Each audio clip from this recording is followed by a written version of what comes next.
Yes, good afternoon, dear students. Today we'll discuss introduction to operating systems. These are the PPTs that are taken latest edition of Galvin from internet.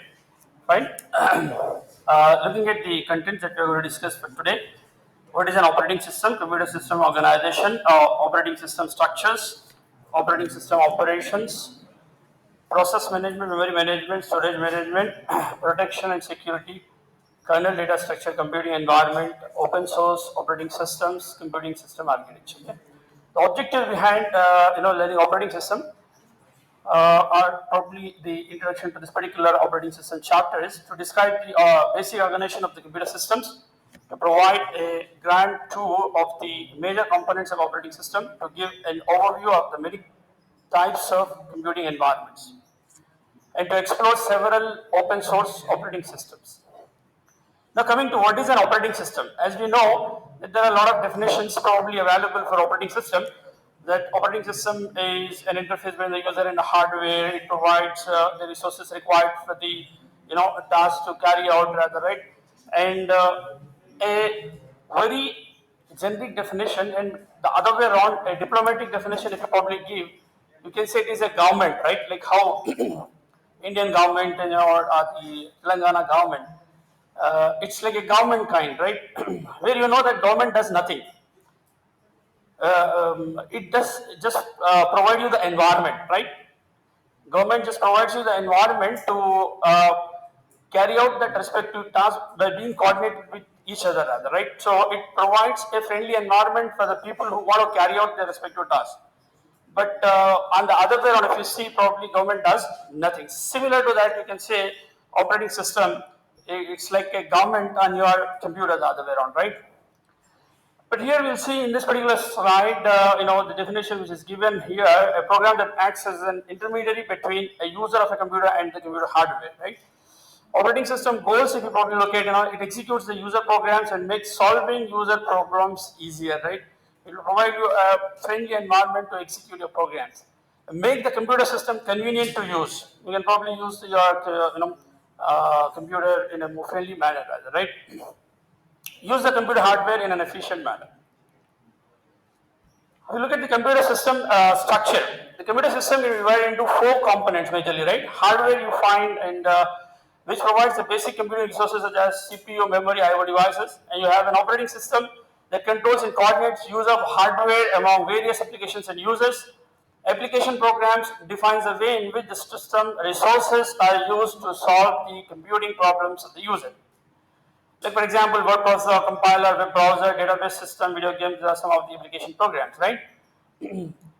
Uh, Users are of course the people, are the machines, and the computers, right? So we look at these four components, how they have been organized in a hierarchical order, where you can probably see that user.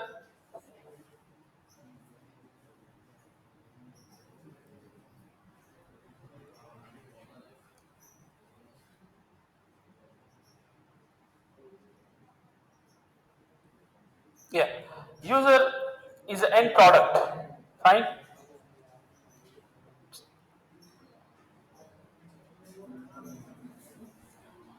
Then below the user you find the application programs. So like for example, a particular user one, if you probably look at it now, he wanted to execute certain programs for which he need the compiler of his respective programming language, rather, right? So he may be interacting on the computer with compiler, rather, right? And similarly, user two, if you probably see, he must be working with some kind of machine level language program for which he need rather an assembler. So he may be interacting with API. So you can see there are a lot of applications or APIs available on your computer, but the different users are interacting with different kind of application, right? So user 3 is, let us say, interacting with text editor, and probably user n, database system, like that, okay? So these are all the application programs that are independently available to provide the services to the different user of their kind. Then beneath to that you find an operating system which is providing an environment, right, for these users to carry out their respective tasks with the help of their respective APIs. Then below that you find the hardware, computer hardware. So instead of user directly going to the hardware and getting it task done, rather the operating system is providing an environment wherein the user can able to interact with the machine in a friendly manner to carry out his task. What operating system does, right? The operating system controls the hardware and coordinates use among the various application programs for the various users. We can also view a computer system as a consisting of hardware, software, and data. The operating system provides the means for proper use of these resources in the operation of the computer system. An operating system is similar to a government. Like a government, as I said, it performs no useful function by itself. It simply provides an environment with which other programs can do useful work. To understand more fully the operating system's role, we explore the operating system from two viewpoints, users and the systems. If you look at the user view, from user's view point of view, the operating system, what exactly does? The user's view of computer varies according to the interface being used. If he is probably, interested in carrying out his program to be executed, rather he'll be interacting with API like compiler or assembler or kind, interpreter kind. Otherwise, he may be interacting with text editor or other kind rather, right? So it varies from user to user, right? Like the way he want his respective operation to be carried out, he must be interacting the system for that respective API. A single user computer, if you want to look at, for example, a PC or a workstation. What is the difference between a PC and a workstation? Of course, both the same workstation generally is a server kind, where you have higher configuration, RAM and hard disk, probably the CPU throughput as well, rather, right? Such systems are designed to one user to monopolize its resources. The goal is to maximize the work or play that the user is performing. The operating system is designed mostly for ease of use and good performance. If you look at multi-user computers, example mainframes, computing servers, where probably these users share the resources and may exchange the information among themselves. The operating system in such cases is designed to maximize the resource utilization. So in multi-user computer, you can probably see that resources utilization is going to be to the maximum. Throughput is going to be more than compared to the single-user computer. To ensure that all available CPU time, memory, and I/O are used efficiently, and that no individual user takes more than their share. User view, like for example, if you look at the handheld computers, laptops or palm top or pen tab kind of thing, smartphones or tablets, the user interface for mobile computers generally features a touch screen. You must be using a touch screen. The systems are resource poor. If you look at the resources are poor and optimized for usability and battery life, because they are they're going to run on batteries. So the battery is going to be drained out of certain amount of time. So power is an issue for handheld computers rather, right? As long as you are connected, for example, if you look at my laptop as well, it is connected with the, because the battery storage of this particular laptop not more than 2 hours. So after 2 hours, it probably shut down automatically when the battery get drained out, right? Embedded computers. Example like computers in home devices and automobiles, right?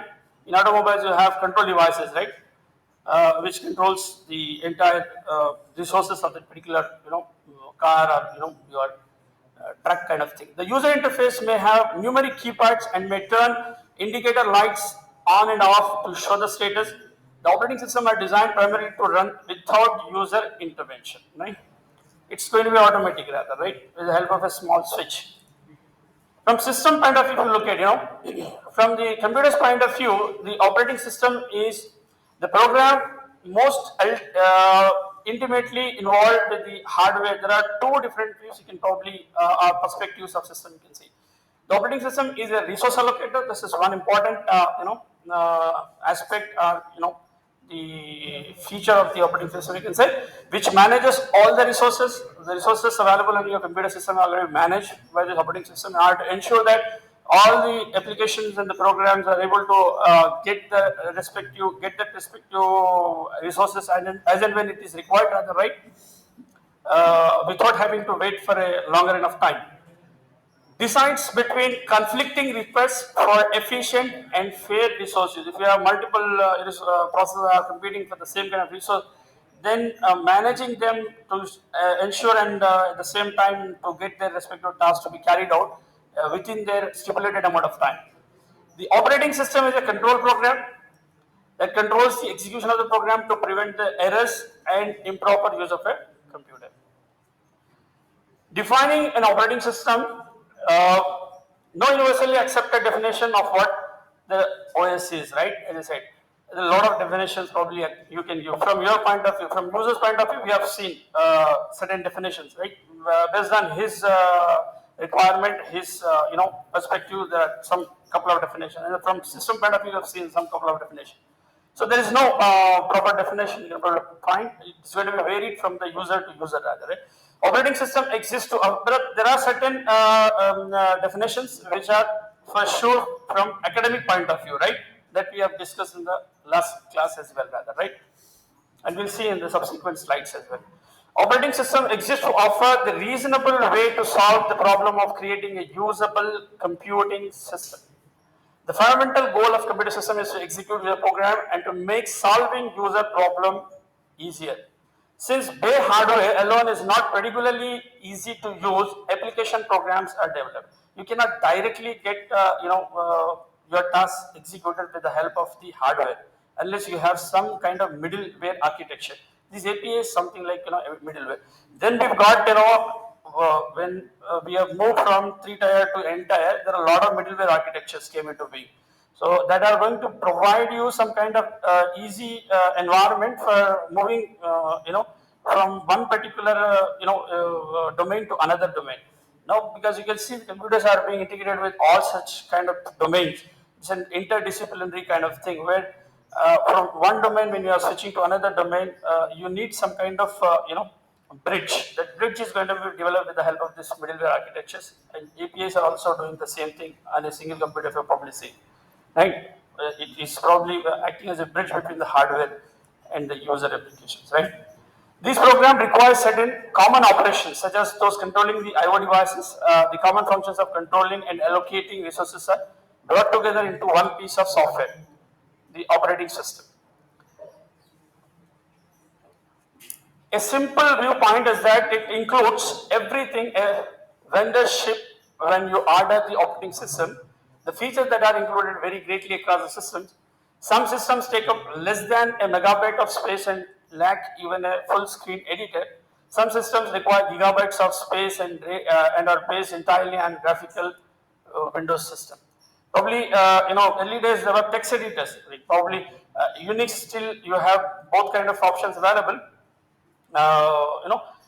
Graphical, it's not that probably you can see friendly from other kind of computers, but then now we got good number of flavors in Unix as well, right? So with the help of this distribution that come into being, where the user can able to customize the what do you call visualization point from visualization point of view as well. Like we have the other day when discussed Windows 11, what has it come up with a new feature is nothing but a kind of good visualization, providing you a attractive environment. Sometimes when you give some kind of sweets to the kid, then probably he get attracted towards you and then come to you rather. So similar kind of thing, in order to get attracted towards and near going to the computer, some kind of visualization, some kind of betterment of such kind of things are rather required. So that are now taking place in the operating system new versions rather. Otherwise, we can see from technical point of view, as I discussed, many of the things are in place. A more common definition and the one that we usually follow is that the operating system is the one program running at all the times on the computer, usually called the kernel, right?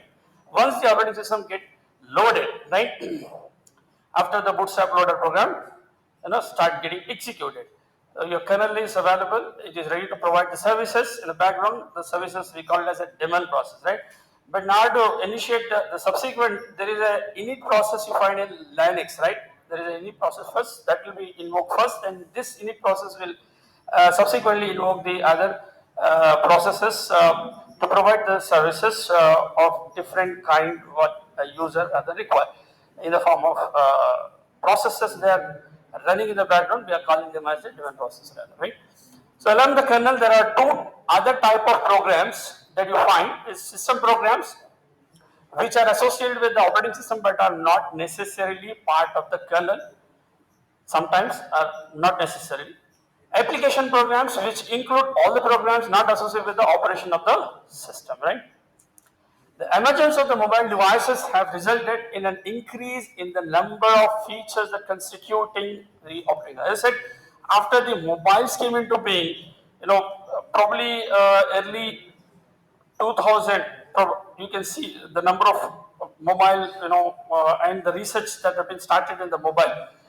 And most of the requirements from financial point of view, biomedical point of view, many commercial domain point of view, you see, they are going to be rather get solved through this particular mobile, and is acting like a small kind of palm-top computer the other way around, right, for many of the users. So after it has started doing and providing such kind of services, the operating systems that are being installed in that particular mobiles have been started upgraded, rather, right? So of course there are two majorly known operating systems that are available. One is Android, developed from Google, and you have iOS of Apple kind, right? So these two probably you can see all the time competing with each other in order to provide good number of features to attract the users. So mobile operating system often include not only a core kernel but also a middleware here, a set of software framework that provide additional services to application developers. For example, each of two most prominent, as I said, mobile operating system available. One is Apple's OS and Android. For mobile OS, there is one lecture video I have taken as part of the multi technologies workshop in my YouTube channel. You can visit that detail about this mobile operating system and the architecture of Android, and one example that is I have taken is Android.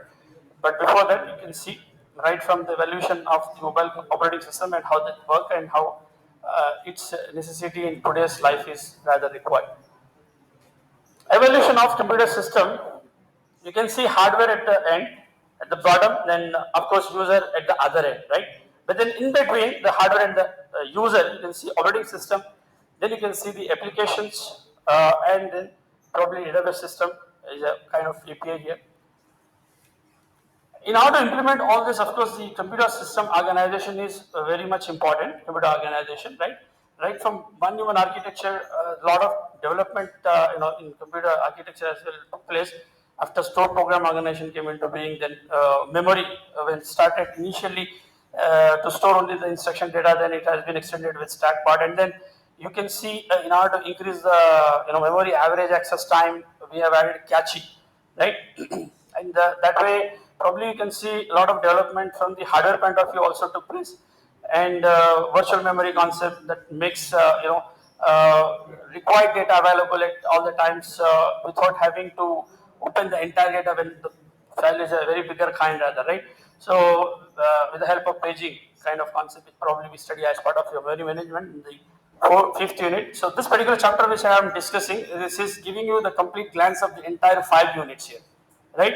This particular chapter, led to open your brain to understand the subsequent 5 units of of your operating system subject. A modern general purpose computer system consists of more CPU and a number of devices control device controller. Basically, if you see in computer, you will have if you look at the kind of computer architectures that are available are of this kind, rather, right? That's not one which you probably must have seen in the first year of a block diagram of computer, where you find the cabinet of the CPU divided into 3 parts. But then you can see the CPU is connected via these controllers, right? All the other devices. So you can connect any number of devices to the CPU. Of course, CPU and memory, these are the two common points which are being shared by many number of devices. All these devices are going to be controlled with the help of a controller. There is a device driver available to drive this controller. There is an interface, of course, probably rather installed in all these controllers, which probably help in providing a cooperation and coordination between the device and the CPU, because the way the device understands, the CPU understands is going to be different, right? So the interface, which is part of your controller, is going to help the coordination to be made possible among these devices and these. These are going to This you are going to study as part of your computer architecture also in the 4th unit rather, right? Computer startup. How is the computer is going to be startup? How it is going to be switched on? There is a bootstrap loader program that we have discussed in the first class rather, right? Which is going to power up and reboot or the system rather, right? Typically stored in ROM, read-only memory, or electrically programmable read-only memory, right? Fine. This is, as I said, because basically your system memory consists of RAM and ROM. RAM, random access memory, which can be changed by any occasional user. But then ROM, if you probably look at read-only memory, which cannot be the data in that ROM, which cannot be changed by any occasional user, rather, right? So operating this bootstrap loader program should be prevented from being altered by any occasional user. That's the reason why it's going to be stored generally in the ROM, right? Read-only memory. It initializes all aspects of the system. Once it gets started, as I said, what happens? The operating system programs are going to be loaded from the hard drive into the system memory, lower part of your system memory. And this where exactly the program, the operating system programs are loaded, these are all being known with the help of addresses that they are going to be identified where exactly it has to be loaded. Fine. So it loads the operating system kernel and start the execution. This is what exactly happens when you start up the computer, right? The bootstrap loader program, which is stored in the ROM, start executing, and then you will find the operating system program get loaded from the hard drive into the other part of your system memory, and then the kernel gets loaded and then started execute. Generally, kernel here the other way around. It's a kind of process again. In Linux, if I say it is an init kind, right? Once the kernel is loaded and executed, it can start providing services to the system and its users. Some services are provided outside of the kernel by system programs that are loaded into the memory at boot time to become system process or system daemons that run the entire time the kernel is running. As I said, once the operating system program loaded, then nothing but the executable files, DLL files, bundles kind of thing, right? So, which are ready to provide you the services. They are running 24/7 once the system is on. Correct. So, since they are running in the background, we are giving a name to that. We are saying it as a daemon process, right? On Unix, the first system process is init. Init is a process you have which first get invoked, and it let the subsequent process to be invoked, right? And it starts many other demands to be executed.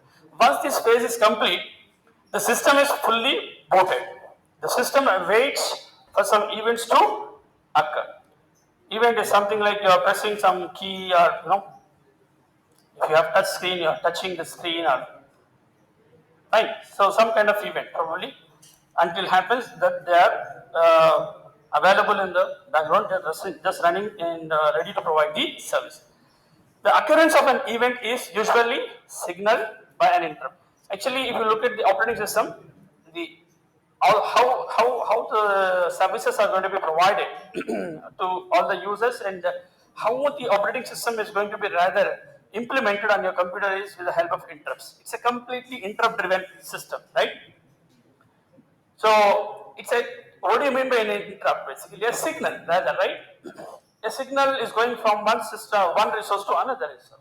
It is enabling, right? If you look at the registers, you must be studying as part of your computer organization, the registers, right? These are consists of certain signals, right? Load signal, increment signal, clear signal, you all this, right? So these signals are going to be enabled, right? That's nothing but an interrupt kind, right? So it's an interrupt driven. Fine. So with the help of this interrupts, of course, the services are going to be invoked, and they are going to be rather coming to the execution, and then the task execution. Thereby, you can probably see the output of the user, rather, right? There are two types of interrupt basically you find. One is the hardware type interrupt, and probably the software is the next one, right? A hardware is a basically hardware type of interrupt is going to be done with your hardware devices, from your hardware devices when they are sending some kind of signals to the CPU. Let us say power is off. What is happened? The signal has to go to CPU so that CPU can start stopping the services, right? So a device may trigger an interrupt by sending a signal to the CPU, usually by way of system bus. You have a bus inside connecting all these resources, rather, right? In IT workshop, you must have seen, right? You see one strip of white strip connected to the devices, rather, right? So that strip consists of certain lines which are carrying the bit information, of course, right? So generally in traditional kind of computer of desktop, where you can, when you open the cabinet, you can see all these kind of things, right? But the bus probably in your computer made out of chips here in small kind of thing, in like your laptop or palm top or other kind of thing, where you don't have these connections with the help of these strips. Rather, it's going to be with the help of a chip, right? A software generated software interrupts. Software interrupt basically can cause due to some error, or it can be a system call, simple system call, right? A program may trigger an interrupt by executing a special operation called a system call. System call is something like you are invoking some system service, right? As I said, system calls are going to be executed in the kernel mode, rather, right? A software generated interrupt, sometimes called trap or exception, is caused either by an error, like divide by zero. If you are performing some division operation where you have divide by zero encountered with, then what happens? It results in infinite. But your computer is a finite machine. All of you must be knowing computer is a finite machine. Or you are probably thinking that it can do anything. You just submit whatever you want. A computer can able to process all that. No, it can't. It's a finite machine. It is having its own limitations, right? So if you give infinite operation, it simply halts the computer, rather, right? Doesn't, when it doesn't know anything, it stops. It stops the services. It stops executing entire other services on your computer, rather. So in such kind of situations, with the help of this exception handling mechanism, probably you must have studied in C++ or Java, right? Where you will have some certain logic like try catch throw or try catch. Finally, you have also studied as part of your Java and C++, right? Where what you do, you will allow the subsequent program at least by ignoring that particular code which is causing an exception. Like an operating system, as I said, is completely interrupt driven, right? With the help of interrupts. You will probably see in computer architecture, in the second unit, you probably see the computer operation flowchart, right? The computer operation flowchart, if you see, there is at the top you find the interrupt flip-flop R, right? Basic digital conventional computer you will be taught with, right? The flowchart of the same probably will be drawn and will be explained. So if you probably look at the flowchart, you find at the top R is the interrupt flip-flop, right? Always CPU checks that flip-flop before going for any instruction execution. If R is enabled, it will enter into the interrupt cycle. Otherwise, it will enter into the instruction cycle. Right? You have given some set of instructions. Your program carries a set of instructions, right? You have submitted your program. Then what happens? All these instructions have to be executed. Yes or no? But then after executing each instruction, it checks the interrupt flip-flop. If there is an interrupt, because there is an interrupt may caused by your devices, rather, right? Or maybe your part of instruction causing an interrupt, rather, right? To take some input from the input device, or to send some data to the output device, or probably waiting for some event to occur. Rather, let us say the instruction itself is telling the process to get blocked for some time, or sleep for some time. Right? These are all kind of interrupts, etc. Right? So when such kind of interrupts are going to be encountered, the R flip-flop will be enabled there. So what CPU does? CPU first checks the R flip-flop. If R is enabled, then it will enter into the interrupt cycle and invoke the interrupt service routine to carry out that respective interrupt first. Interrupts are higher priorities, right? They are priority driven, right? They will preempt the CPU from other processes, rather, right? So that will be executed first. Then again, after completing that interrupt, only then it comes to the next instruction. Before next instruction execution, it starts with, it again checks the R flip-flop. If R is now 0, that's fine. Otherwise, if still R is enabled, then enter center. That's how, I mean, you can see the computer operation cycle, it switches between these two, instruction cycle and the interrupt cycle, right? Understand? Of course, instruction cycle itself consists of certain set of phases like fetch cycle, decode cycle, and then you have the execute cycle. First, you have to fetch the instruction from the memory because, as I said, all the instructions are stored in the memory, right? The instruction has to be fetched from the memory.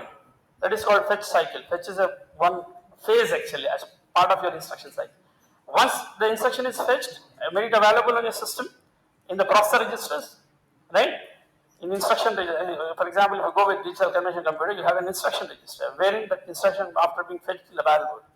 So once that instruction is available in instruction register, it has to decode. It has to understand what that exactly that instruction is saying as, right?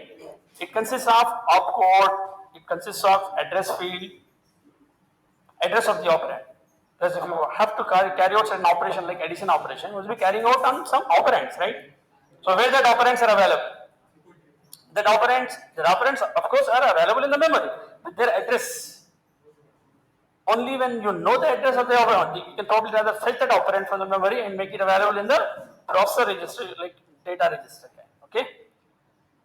So this is decode cycle. Then you have execute cycle. Then you go for the execution. Of course, if you look at the instruction cycle itself, is carrying three different parts that probably you're going to study in detail in computer organization. And you have an interrupt cycle, the other side of it parallelly, right? So during the instruction execution, also the interrupt flip flop may get enabled, right? That's the reason after immediately executing the instruction again, the CPU goes and checks that R flip flop. If R flip flop is enabled, then it enters into the interrupt cycle. Otherwise, so it means if you have, let us say, given some 10 instruction at a stretch of your program, are they going to be executed in the same sequence? No. In between, some interrupts could have come, right? Your instruction could itself to process that respective request is going to be done through the interrupt. Okay, like for example, your instruction is itself telling to take some input. Scanf statement you have of C language rather, right? Scanf statement is going to be executed how? It's going to be executed with the help of an interrupt itself, right? It has to interact with the input device, standard input. Standard input your keyboard rather, right? It has to interact with this. It's an IO device. So IO device request is going to be processed with the help of interrupt. Right? So your instruction itself causes an interrupt, right? So completely. So it means, see, for example, as I said at the beginning, as I said, operating system is going to provide the services once the user has submitted his request. But then all his services are going to be done or implemented with the help of these interrupts, right? It, as I said, operating system just manages. It's a king rather, right? The minister, prime minister is sitting on the top chair and providing environment and telling these people to get it executed, right? So a signal is going, your instruction is itself is causing an interrupt to process your request. Is operating system is going to help you out? No, but then it's providing an environment without which you can't do that, right? Interrupt service routine is stored somewhere in the memory, right? So that has to be enabled. So a signal goes there, right, which enables that particular interrupt service routine to be executed, so that your IO request is going to start executing. So the input which is taken from the keyboard will be transferred or communicated to the computer, rather, right? So if you look at the operating system is carrying out its complete services which I've discussed at the beginning in the first class with the help of interrupts, right? That's how I can say it's an interrupt driven, right? The common functions of interrupts, when an interrupt occurs, the operating system preserves the state of the CPU by storing the registers and the program counter. Because when what happens, the interrupt is caused, ISR has to be invoked, interrupt service routine has to be invoked. Then your program, you have some certain set of instructions you must have executed to some point, but then after the interrupt is carried out, you have to get back to your main program and then you have to start from where you rather left off. The return address, where you have to return is called the return address, right? After you process the interrupt service. So this return address is stored somewhere rather, right? But return address is available during your program execution with the help of program counter register. Yes or no? Every program, every user will have its own program counter register, program counter value, right? The return address, right? So when an interrupt occurs, first thing what it does, it preserves all the state of the system. Not only PC is required. In addition to PC, you have certain set of flip flops like CSZ we talked about, right?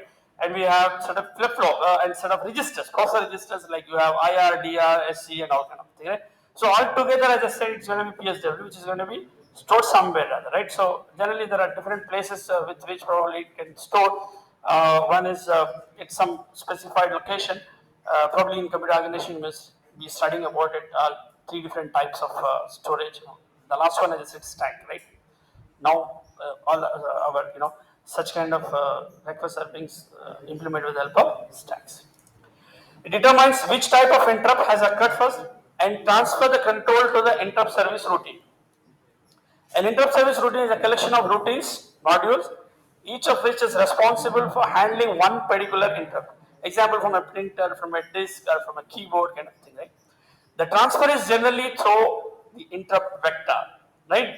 The vector carries all the information about your interrupt service, which contains the addresses of all the service routines. As I said, ISR consists of set of modules, right? So, which module has to be invoked in order to get the respective request to be rather served is after being identified, it will invoke that respective from the vector rather, right? So, interrupt architecture must save the address of the interrupted instruction. So, you can see here how IO devices and CPU are going to uh, interrupt with each other, right? So how CPU is going to, of course, CPU is going to carry out the interrupt service routine and as well the instruction cycle, right? So if you look at the timing diagram, when some certain instruction, here you can see some instruction is being executed, some instruction is being executed. During the instruction being executed, the interrupt may encounter with, right?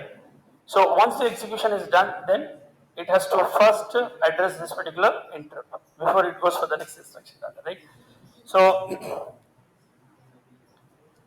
interrupt driven IO cycle, if you probably look at, as I said in the last class as well, in addition to CPU, forget about dual core, quad core, and you got now multi core operating systems, rather, right? Multiprocessor. Forget about that. If you probably look at the single desktop operating system as well, wherein as well, in addition to CPU, you have one another processor that is IOP, as I said, right? So IOP, of course, way back it was started with Intel and probably IBM. IBM 370 is one of such kind of IOP architecture. You have Intel 8007, and you have probably study as part of a computer architecture. The basic architecture that I'm talking about. So it means in addition to CPU, you have an IOP as well, right? So IOP and CPU both are going to work in coordination with each other, rather, right? So CPU when executes, let us say a device drives the to initialize the IO, then the initiates. As I said, every device that you have, right, will have some device driver. All these commands that you work with in Unix operating system, like ls command is there, mv command, or chmod command, these are all device drivers, right? So they are driving the devices, that respective device, right? So it initiates the IO first, that particular device driver, okay, will initiate the IO. It's a kind of command, right? Then what happens? The interrupt is ready, and with the help of this, what is happening? An interrupt is being caused, right, on the system. Then output complete error, if it is error, then it generates the interrupt signal. Then what happens? The CPU receives this interrupt transfer control to the interrupt handler. Then you can see that an interrupt handler who is going to process the data returns from the interrupt, and CPU resumes processing of interrupted task. Fine. This is IO controller for IO device. If you have multiple devices, then you need one processor, right? Different kind of interrupts that you find, right? The vector interrupt vector carries with the numbers. Like for example, if it is a 0, it's a divide by 0 error, right? If it is 1, it's a debug exception, like that, 32 to 255 are maskable interrupts. These are all you're going to study as part of your CO anyway, right? Interrupt is a separate chapter you have in CO. So coming to storage structure. In storage structure, probably if you look at, you find main memory, you have then secondary memory, and then you have a tertiary storage, the attachable and detachable, right? The only large storage media that the CPU can access directly is random access memory and typical volatile memory, right? Volatile we call it as because until the execution it is available, otherwise it vanished. Fine. There are different kind of names for the same based on the different context. Like for example, sometimes we call it as a heap when you're working with dynamic memory allocation and deallocation, right? Sometimes we call it as primary memory or preliminary memory, or a volatile memory, random access memory, the other way around, right? The secondary storage, extension of main memory that provides large non-volatile storage capacity. It stores the information permanently, right? If you want certain information to be permanently stored with the help of files in the secondary storage, it's going to be done, right? Like for example, hard disk, for which you employ hard disks or hard drives, flash drives, all this kind of thing. So this hard disk rigid metal or glass platters covered with magnetic recording material. The disk surface is logically divided into tracks, okay? And each track is going to be subdivided into sectors, and these sectors are going to be divided into set of blocks, of course, right? The disk controller determines the logical interaction between the device and the computer. For example, monogram phones you must have you've probably seen in some movies and all, right? You can find there is a header moving across a disk, right, to listen or to probably send that voice. So similar kind of head you find, right, read head and write head you find on the disk drive.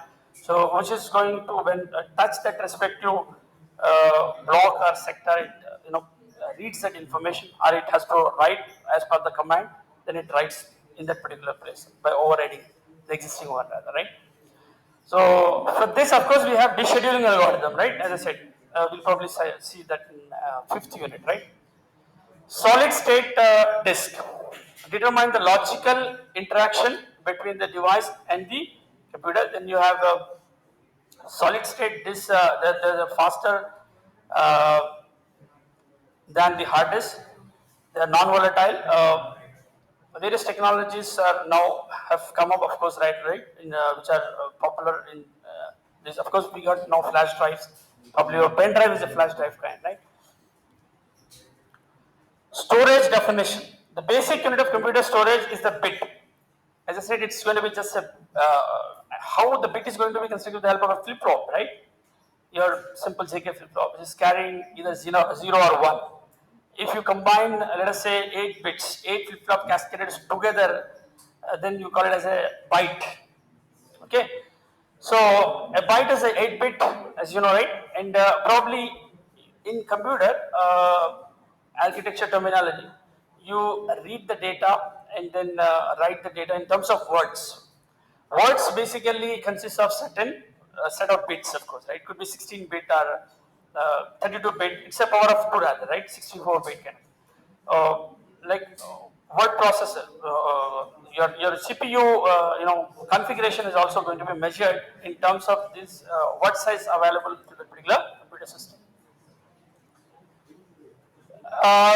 Kilobyte means 1024 bytes. Megabyte means that's 10 power 3, this is 10 power 6 because 10 power 3 whole power 2, right? 1024 is approximately 10 power 3 rather, right? Gigabyte means 10 power 3 whole power 3, it means 10 power 9, right? Terabyte, 10 power 3 whole power 4, it's going to be 10 power 12. Petabyte is 15, then you have exabyte, zettabyte, yottabyte. So now when you talk about big data means they are in terms of this, petabytes. It starts with petabyte rather, right? Huge amount of data. Now you got your memories also in terabytes, right?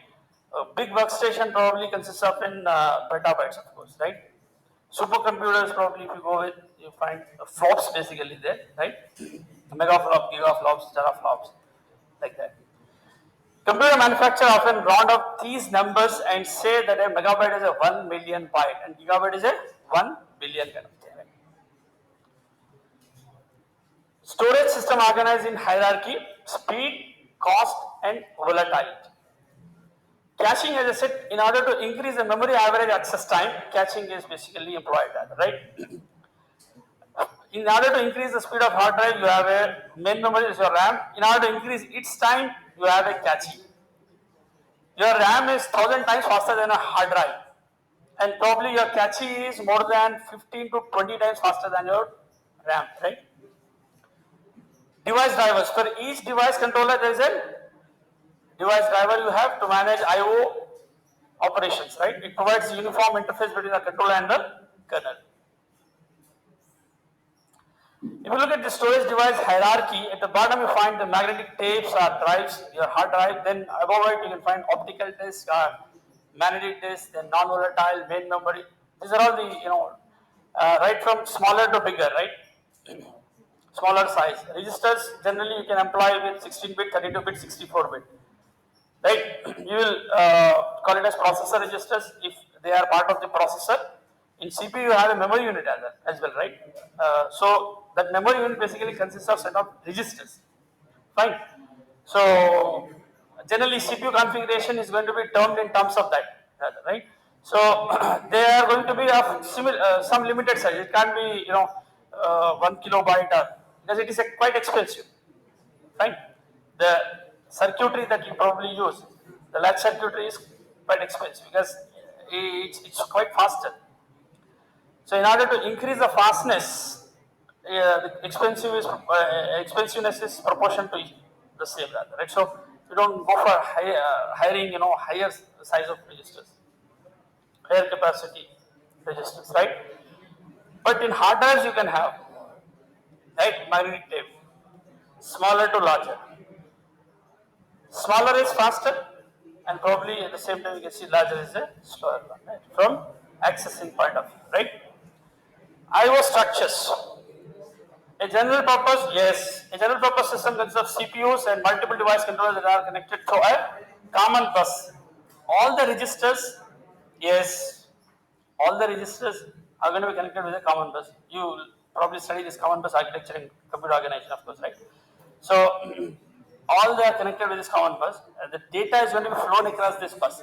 So if you are transferring some data from one register to another register, it is not directly transferred, rather it is going to be via the bus, right? First that register releases information on the bus, and from the bus that information goes to the respective register. And which data has to be released into the bus, and the data available in the bus has to be sent into which particular register rather, right? It's being controlled to a multiplexer, of course, right? The inputs required for this multiplexer in order to carry out that respective register transfer operation is going to be done with the help of control unit. The control unit will do that, right? Each device controller is in charge of specific type of device. More than one device may be attached, as you can see. For instance, more such devices can be attached in the small computer system interface, SCSI, right? Controller. A device controller maintains some local buffer storage and a set of special purpose registers. The device controller is responsible for moving the data between the peripheral devices that it controls and its local buffer storage. Typically, yes, operating systems have a device driver for each device controller, right? This device driver understands the device controller and provides the rest of the operating system with a uniform interface in the device. Okay, we'll stop here for now. Sir is waiting, I think.